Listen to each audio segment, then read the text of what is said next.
Back at the book segment tonight, as you may know, the CBS Evening News with Katie Couric remains third in a field of three. The former Today Show star has not improved the ratings of that broadcast. And in the trade journal Broadcasting and Cable, CBS News President Sean McManus said this, quote, I think it's a fact there are probably people, both men and women, who are perhaps uncomfortable having a woman anchor the news. The way she is scrutinized, I think a lot that has to do with gender. Joining us now with a reaction from Boston, Fox News correspondent Julie Banderas, who hosts Big Story Weekend. Here in the New York studio, Kiran Chetry, who co-hosts Fox and Friends on Saturday and Sunday, and the 6 a.m. to 7 a.m. broadcast every day. Now, Ms. Couric has lost about 3 million viewers from her debut.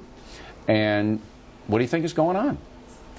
I don't know if it's so much that she's a woman. It's just she's Katie. I mean, she was famous. She was a celebrity. People will take pictures of her on the red carpet. Sometimes I wonder, do people have to sort of look past Katie to get their news? And is that what they feel like doing as they're sitting at home with their families? Yeah, but I mean, she, on the Today Show, did the heavyweight interviews, and she is a person who has a repertorial background.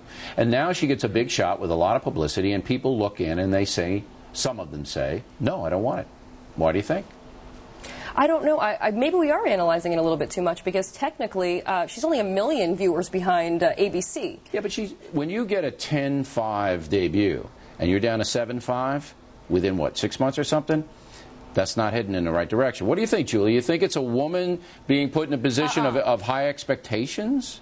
First of all, I have to say that I think that Sean McManus, the president of CBS, is selling out to his #1 anchor, the first female to ever solo. I think it has nothing to do with that. The fact that her ratings were so high on her debut has nothing to do with it. When Bob Schieffer was in there, he was getting 7.4 million people a night. She's getting 7.5. And let's face it, NBC, ABC, CBS have all slumped in the ratings since 2004. NBC has lost over 2 million viewers since Peter Jennings stepped down. And then Tom Brokaw, his show, has lost about, I don't know, 2 million viewers. So I think it has nothing to do with gender. Right, and maybe you don't like Katie. Who doesn't? I think a lot of people don't. I went into a coffee shop. But why would they not? Because today. she was so dominant in the morning and so successful in the morning and #1 in the morning, and they shift her over to the evening and they pay her a lot of dough and they give her a lot of build-up, so everybody knows she's there.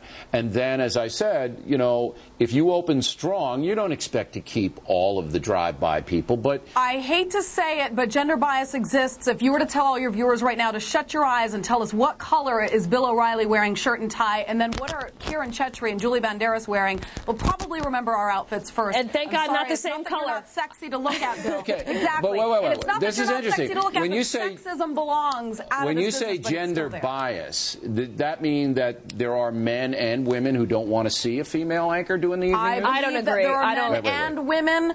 I believe that there are men and women who are not ready, #1, to see a woman, although many people I spoke with today say that they want a woman. They don't necessarily think that Katie Couric is the one. She kind of has the Hillary Clinton factor, as many people I think pointed out to me she's an today. excellent talent. I really do. This is the thing. She's getting more viewers than she was in the Today. I mean, Today's show got 5.6 million. Yeah, they were clearly the morning leaders. Right, it's a different time slot. But there are people, take Diane Sawyer, for example. Her 2020 special that she had a few days ago on living in poverty was the top rated in the 18 to 54 demo. So clearly, Diane Sawyer is somebody who translates not only in the mornings, but also at night, and she's a woman. Real quick, if there was one reason you would point to that Katie Couric has performed below expectations, what would it be? It's that Katie Couric has become too big.